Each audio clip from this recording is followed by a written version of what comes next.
how you doing? I'm tired but inspired. Oh, tired and inspired. Yes. That's not bad. Yeah, how are you doing? I'm just tired. I'm the opposite. I'm tired and trying to feel inspired. Well, hopefully we can record this Millcast and both feel inspired. Yeah, so and less tired. Yeah. Yeah. I'm Amanda Keevitt. I'm Peggy Allen. You're watching the Millcast, and we're tired because we had a really long weekend of fiber events. Yeah, it was packed, absolutely packed. But before we go into that, what are you wearing? I'm wearing. I gotta block it, but this has been my, in progress. I got it done. We're not gonna look too closely at the bind offs. I did do the Italian bind off on the bottom. Cool. Here, and I did it on one sleeve. And then I didn't do it on this sleeve, which I probably should take it out. It's warm. Yeah, and you got a turtleneck on underneath. Well, I don't know that I would wear it straight against my skin. So I have, it doesn't have a turtleneck, it's just a, right? I don't know that. Well, yeah, I mean, you could do over like a t-shirt is what, right, yeah. So I'm going to block it because it's, because of the ribbing, it's all clinging back together, and I'd like it to be a little baggier. Sure, yeah. Yeah, I forget what they, like, is this a knit that, like, tends to shrink up after blocking or grow after blocking, or it kind of depends how you block? I think it's the ribbing, and it's just, I want the ribbing to relax a little bit. Yeah. That's what I'm thinking anyway. Cool. And I've rolled this down. I think I talked about it. I have a short neck. Maybe when it's really cold I'd do this. Yeah. But right now. It's not really cold. No. We even skipped the weather report. We're so tired this morning. It's pretty nice out right now. It's beautiful really, spring day. Yes, so lovely. You're wearing this and suffering through the warmth it's okay. for the sake of our viewers. Yeah, that's right. What price? Yeah, but anyways, whatever. That's a pattern that you sort of drafted off of the pattern that I was working on. Right, you were doing a ribbing, and I was inspired by it. Long ago, I had a black ribbing sweater. Yep. And I did not share this before, but I will say, my sister Eileen took it, like in high school. She stole it. Yeah. You didn't make it, you bought it. No, but it was a great wool black ribbed sweater, and she acknowledged she had it, and I'm like, well, I'd like it back, and it never returned to me. Sisters. Yeah, it was a classic sister thing. So anyway, when I saw yours, I was like, I once had a ribbed sweater. Anyway, so I have one now. And the update on mine is it still doesn't have sleeves. It is just a vest or whatever at this point, but maybe it's actually next in line to either start a new project or pick that back up. So the weekend. Yeah, the weekend. Well, I want to say before I do want to talk about what I'm wearing. Oh, okay. It's not a knit, but I did make it. And I bought this weekend, so I'll talk about both. This is my jacket that I made a while ago. You're kidding! Stand up. Nope. I sewed this. It's a Merchant and Mills pattern out of their sewing book. It was before I had a serger, so all the seams are just, they're zigzag stitched. And it is some fabric I got in New York from like Mood Fabrics. That is a tweed, obviously. It's wool. And I lined it with silk. I don't know if that's any sort of traditional. I think it's a silly probably combo. So you lined the sleeves? Yeah. I'll take it off and give it a show. But the back is like, I see. It has this sort of like overlapping triangles thing, and it's got a cute little coat hook that's very small. It doesn't fit on most hooks, but I love this jacket. And I wanted to point out that the buttons, I think I got these at Vermont Sheep and Wool ages ago. I think they're made out of Icelandic horn. So it has that sort of sheepy vibe to it too. So anyways, I like sewing. I think I mentioned it before on the Millcast, but I love this jacket. I made it in linen too. It never got buttons on the linen version, but maybe someday. I hate doing buttonholes because I don't have a buttonhole maker on my sewing machine. But and then this I'll just show since I'm wearing it now. This is from this past weekend at the New England Fiber Festival. I got it from Prado Delano. And I was talking to one of the farmers, Amanda, and she said that it's from her husband's, I think, hometown in Mexico. They make these. So they brought a bunch back and we're selling them, but they're out of wool. I'll show this one too. It kind of reminds me a little of a rosary. Like you can it's really satisfying to sort of like play with all these beads. Like as we were driving home last night, I was doing that. But kind of similar to the Sophie scarf. I felt like she was selling them, and then everyone had them at the festival, and I was like, I gotta have one. I gotta have just a little something of very cute. So I thought it was really cute. All wool. We're always all wool all the time. Yeah. So this weekend. Yeah, talk to us about your Saturday. Yeah, so it was a action-packed, especially for me, but I think that was because Peggy also had an action-packed weekend the previous weekend. Yeah. So Saturday, I dragged Cody and my daughter Maeve with me to Sanborn Mills, which is in Loudon, New Hampshire. It is a historic mill, not a fiber mill, like a mill with like the water wheel and all these buildings where they're milling all wood. They've got they're building buildings from the logs on the property. Wow. So like it was just, you're gonna see photos and videos, but like it's hard to describe it by words because you walk in and it's just this incredible space that like it's been restored, but it looks quite new, and it's like timber framed, fully wood. And then there's like this great room that has this beautiful hand painted walls that have like intricate designs. Wow. And all of it's period appropriate. Like some serious loving restoration went into this place. Very cool. It's in the absolute middle of nowhere. I need to find a way to get back there. They have an incredible dye studio that Sarah Goodman was sort of in charge of helping set up. She's a friend of the mill, and it's like the size of the mill, and it's just stainless steel dye tables, all of them with convection, and they've got a whole separate setup for indigo versus the mordant dyes. Wow. Oh, it is so beautiful and new. So anyways, I should back up. What was happening? It was the Northern New England Fiber Shed's first roundtable event. And I hope they're going to do them every year. I got the invite on account of being a fiber producer, a mill owner, and so I was participating in a roundtable discussion where it was like a panel on fiber mills in the area. So I was joined by Sally of Sally's Fen Fibers and David from Green Mountain Spinnery. And last minute, Liz from Kingdom Fleece and Fiber joined the panel as well. So great. 4 mill owners from the area, but aside from that, they had great speakers, and they had at 3 different breakout session times, and you had to pick one out of like 3 that you could go to. Yeah. Which is hard because they all were so interesting. Huh. So, anyways, it was a fairly small group.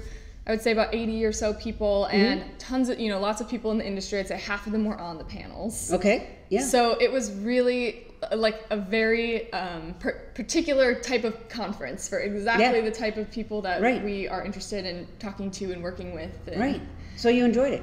Oh my gosh, so much so. I have a ton of notes. I didn't even bring them on camera here with me, but I'm excited to go through them now that like maybe once I catch up on sleep this week, I'll have a little time to think through like next steps on some of those conversations we had. But very cool. It was super cool, and it was just a lovely day. The food was great. Yeah, and a killer location. Killer location, yeah. Wow. So then we got in the car. We had to leave a little bit early from the round table to get down to Boston to have a little birthday dinner for my husband, whose birthday it was on the day I was dragging him all over for fiber events. Thank you, Cody. We had a lovely dinner. We stayed over in Boston, and then we met you in the morning. Right. So my Saturday, I did the Norwich Farmers Market for Savage Art Farms stuff. Oh, I guess we should say, before we move on to Sunday, I had a video I was going to show you guys. Oh! A lot of things that happened. At the Sanborn Mill. At the Sanborn Mill. So enjoy. We'll pause here. You can take a look at some things, and then we'll come back and talk about Sunday.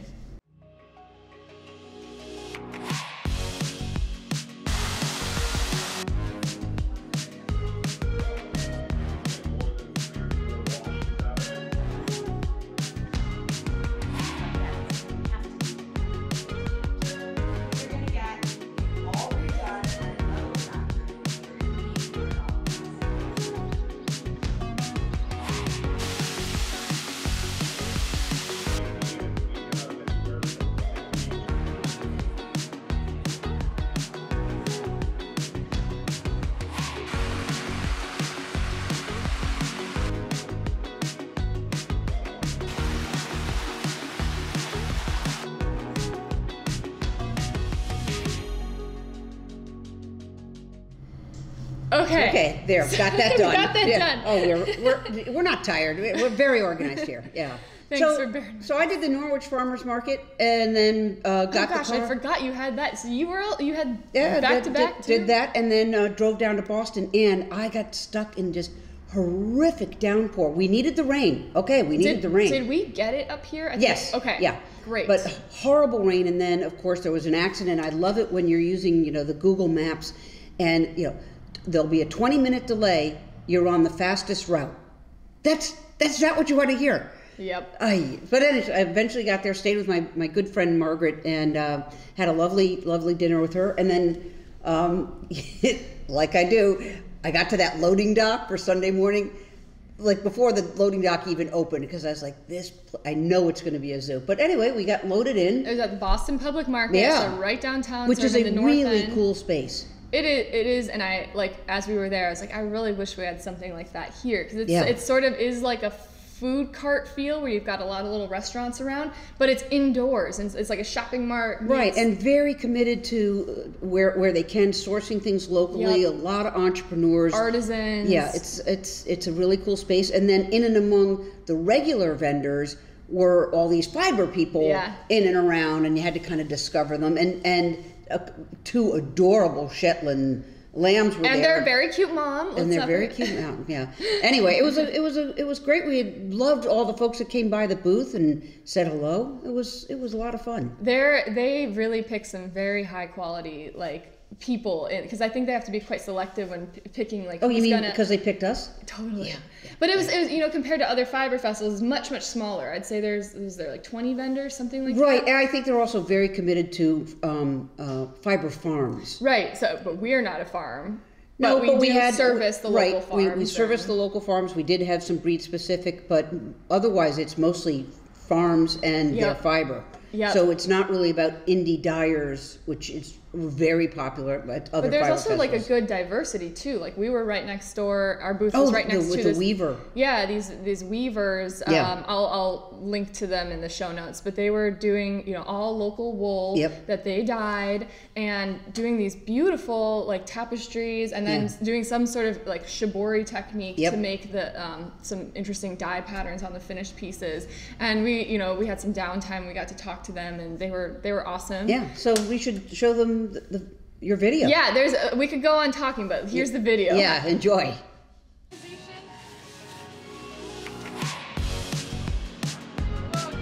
Okay.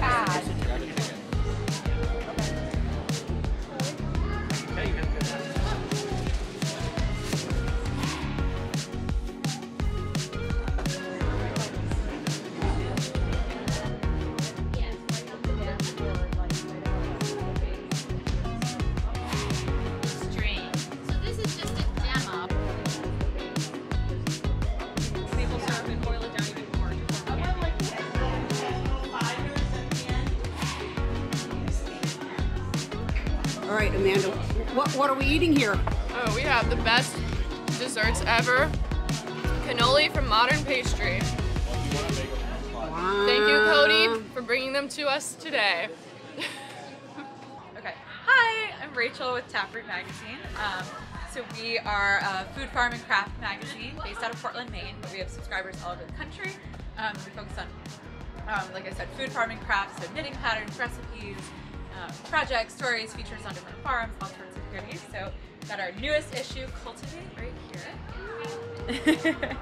Hi, so I'm Siri from Yankee Rock Farm and Yankee Clippers Shearing. So I have fiber here from my flock and flocks that I've shorn around the Northeast. All of our fiber comes from our animals, and we're organic and naturally raised, and I do all the dyeing myself with natural dyes. Gloucester, Maine. What's your name? Oh, sorry. My name's Hannah. I know I should have started with that. Hi, I'm Christine Berg from Blue Heron Farm. We're from Grand Isle, Vermont, up in the Lake Champlain Islands, and we brought our dye plants and our wool today, all certified organic, all grown on the farm and hand dyed. Hi, I'm Jill Thompson Beach. I'm a knitwear designer. I go by Beach House Knits. And this is an upcoming sweater design that is in a sport weight yarn, merino and hemp. I'm not sure the name yet. I think it's maybe Little Harbor, we'll see. Hi, I'm Amanda from Prono de Lana, and we are out in the Berkshires, and we raise Romney's Lincoln Long Wools and Romeldale CVM, and we source wool from other farms as well, and yeah, we're here at New England Fiber Festival, and it's amazing. Alright, I'm Christina from Fantastic Farm Yarn, and I do mostly hand-spun yarns and hand-dyed roving and bats. It's all local wool, and that's it. That's great. Tammy White from Wing and a Prayer Farm.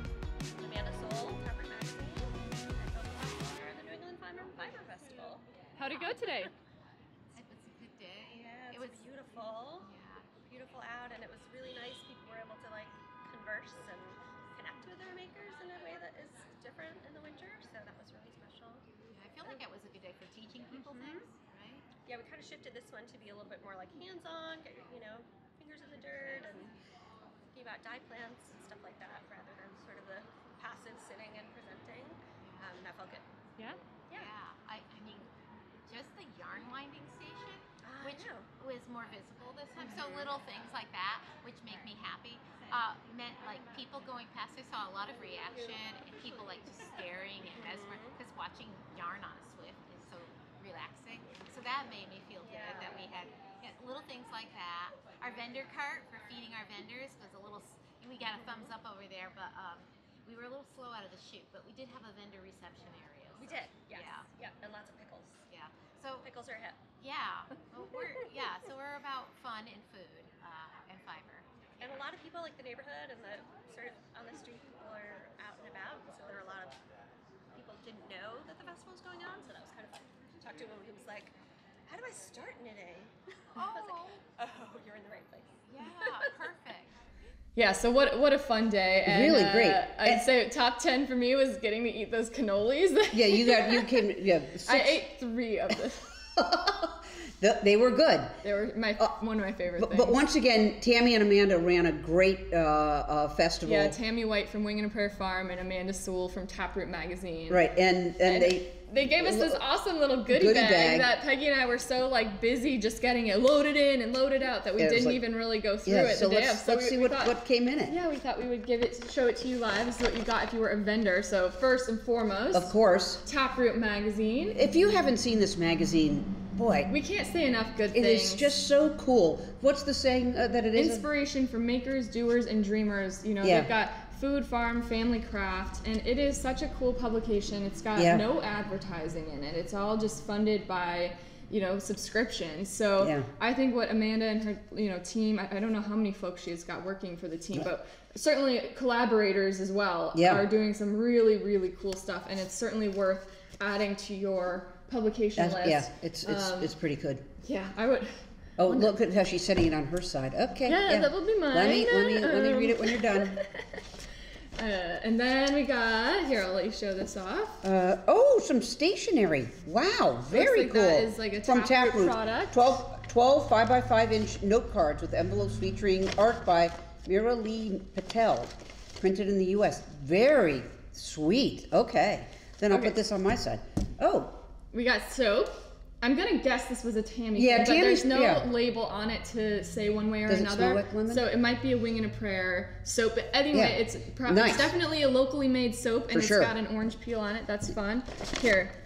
Okay. Oh, Red Kite candy caramels. If you haven't had these before, man, I'm ready to jump right into the box. Is it sea those salt are cow's caramels? milk? Yeah. No corn syrup. No. Milk, brown rice, syrup, cow's milk caramels, sugar, cream, butter, salt, baking soda. They're to die for. Yeah, they are to die for. So good. Okay, here we go. We've got pure beeswax. This one, that's definitely a Tammy. Definitely a Tammy. We got Wing and a Prayer Farm. It is a little beeswax candle. I love beeswax candles. They have like just the subtlest scent, so you can put them on while you're cooking, and they don't get in the way of your food smells. But gosh, all this is so thoughtful. Okay, this one I'm kind of excited about. The Forager vest. Oh wow, Taproot. Oh, vest sewing pattern by Meg McKelwee. McKelwee. I don't know how to pronounce so that it's name. the pattern to make. Yeah. You can make this. So wow. See the back of it. Yeah, you can make this vest. Oh, I might have to do that. That's really thoughtful. Isn't it so fun? Wow. Okay, that's really good. There's even more in here. But wait, there's more. I don't even know what this is. We may have origami sheet. Yeah, this might just be beautiful paper. Beautiful wrapping paper. Maybe it is wrapping paper. Okay, but it's beautiful. We'll open this later. Yeah. Thank you. And there's still a couple more things. All right. Thanks supporting ad-free independent publishing. All right, Taproot. Yep. And You got a pencil? Got a nice little pencil. Again, taproot. Oh, I think this is a Tammy Wing in the Prayer thing. This is the caramel, maple caramels. I saw them giving them out yesterday. Yeah. Ooh, okay. Yum. And then, yeah, just, the normal maps and stuff like that we needed. Very thoughtful. That is extremely thoughtful. Wow. And on top of that, they had their cart Yeah. going around for the vendors again. We talked Yep. about this last time when they did this festival in February. But they had these adorable helper volunteers. Did you notice they were all wearing, you knew who was helping at the festival, volunteers, because they were all wearing like flower crowns. Yeah. They weren't even flower, they had like greenery and stuff too. Yeah, it was very neat. It was very neat. It was so neat. And we did see like folks coming by who were there for some like food tour who just ended up like getting swept into the Fiber Festival vibe. There was one woman, she peeled away, she comes into the booth, she says to me, I don't really care about peanuts, and that was they're talking about, I gotta look at this yarn, and she just dropped a small fortune on yarn. I was like, you signed up for the wrong kind of tour, you need to be doing a fiber tour. Yeah, totally. I think it's worth mentioning. I just thought this was kind of funny, annoying, but the nuts. Yeah. You want to tell the nuts? Well, we both get there, and everything opened at 10, and within 5 minutes, I'm clearing my throat, you're clearing your throat. We're kind of like, what's going on? And in an era when it's really bad for business if you're coughing. Yeah, right? we don't think. Right, so I'm looking around going, well, I'm maybe... like, we're not sick all of a sudden, and there's people coughing everywhere. We're just, and I'm thinking, well, maybe they're grinding the nuts, and it's gotten into the air. So I go down to the booth, and I said, are you grinding nuts? Because we're kind of clearing our throat. And he goes, oh, no. We're cooking with peppers and nuts, and it's the peppers that you're choking on. They were pepper spraying us. But he was saying it all with a smile, and I said, well, okay, are you going to be stopping soon? He goes, no, we're going to be doing this all day. Yeah, that was a little ridiculous. Yeah, I think it was, as you said, maybe just a bad batch, because it wasn't as bad all day. No, I think they put the oil on like too long, and so then they hit the pepper hit, and it all just went everywhere, and all the booths around were like, and people, I was just glad Maeve was out at the aquarium with Cody. Oh my goodness, yeah, that was something. That was something. So we had a great day, and we managed to, we were out of there within like 20 minutes. Yeah, we had the system down. We were hustling ourselves out. Yeah, and I got onto 93 North, and I drove so inappropriately. I got home lickety split. Yeah, we took our time a little bit, but no, I was like, I'm ready to get home. But back into the mill. Back in the mill, we've got a lot. Oh wait, I want to show one more thing. I got these earrings, and I like to show what I find at festivals. They're from Golden Earth Designs, and I thought they're so pretty. Those are you. Yeah, these are ceramic earrings made by local folks. Very Sarah cool. Davis. I'm not sure exactly where they're from, but they're local. So, and we got a little, nice. I didn't bring it, but those spoon holders, like when you're cooking to put your spoon down. Oh, yeah. So we got one of those from them too. And very good. Beautiful ceramics. Excellent. But yeah, back in the mill. Yeah. Where do we want to begin? Why don't we start with what you got there? This is beautiful. Speaking of Tammy White. Yeah. This is a Tammy White yarn that we're making for Wing and a Prayer Farm out of her Cotswold. So Cotswold is a long hair. It's got a little bit of luster to it. It's not crimpy. It's not crimpy. So this is going to drape really beautifully when you knit with it. And the way it's tied, you guys know by this mark. So Tammy does a lot of dyeing. So all the skeins, all the skeins have loose knots and an extra one, so that Tammy can start dyeing with it right away. Yep, and we blended in a little bit of Falkland fiber that has a lot of crimp in it to help it get through our equipment. Right. And the finished product is still Cotswold. Absolutely. Cotswold. Yeah, it's yummy. So I'm sure she will do some of her beautiful natural plant dyeing over this. And the other thing we're going to show is it's a bobbin of yarn, but it's a kind of special bobbin of yarn because this yarn was made by two women that have joined us.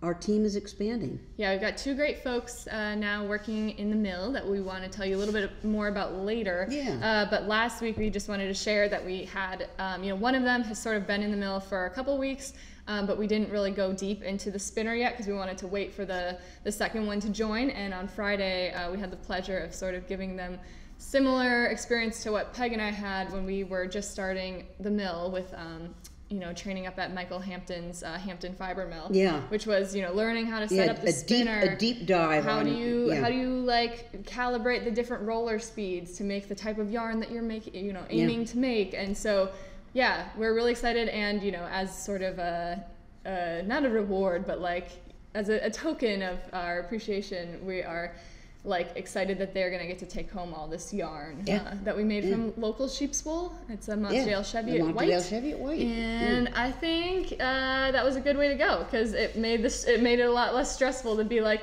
okay, if any mistakes happen, they're on your yarn, guys. Yeah. So but we we'll look forward to later. we look forward to formally introducing you. But yes. Yeah. And then so now this is just so, as you may remember in the last Millcast, we showed you were making tracks, and here it is. Yep. And we were trying to do berry jam. Yep. But it didn't really turn out like berry jam, so we had suggested, you know, what would you call it? And just real quick, you guys gave us some terrific suggestions. I'm going to read some off real quick. Berry cobbler, blueberry pancakes, purple haze, spring tulip, varsity hues, not berry jam. I love this one. Peanut butter and jam, because of the brown in there. Lucky Charms, hilarious, and Field of Pansies. Okay. That's fabulous. And now but somebody also suggested. Oh yes, you're right. And someone suggested Carnival. And we were like, we had a yarn named Carnival once upon a time. We did. This looks a little familiar. I don't know if this person bought that yarn from us or knew about this, but this is so pathetic. We look back at our photos from we take photos of all the yarns we post on the website. And guess what? It's a dead ringer for Carnival. For Carnival. So we did an excellent job replicating yarn we've already made, and we just didn't label it in our dialogue as Carnival. Because Carnival was an attempt to make berry jam. In fact, I think berry jam has had like several colorways come out of it. So before you hold this one up, I just want to tell the quick story. Berry jam was like our very first like 2-ply, 950 yards per pound making tracks that we did. And it sold wonderfully, and we still had people asking us about it. And it was a mixture, it was like swirls of like, you know, sort of pinks and reds and sort of browns and blues. I think it actually had some pistachio in it. We took poor notes on this. Oh, well, in the very beginning, the recipes were highly unreliable, especially if I was doing it. So it was marketed and I was doing that one-off thing. But it's a shame because it was sold so well and it was so beautiful and it just was great.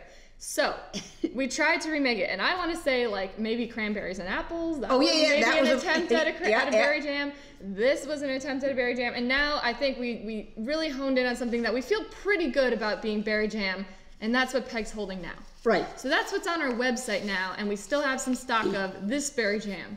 But to be clear, this still isn't what we were originally doing. Yeah, no, it's a closest that would come, but it wouldn't match someone who's got that skein. The original, right. Whereas this is a dead ringer for what we've made before, because we took good notes that time.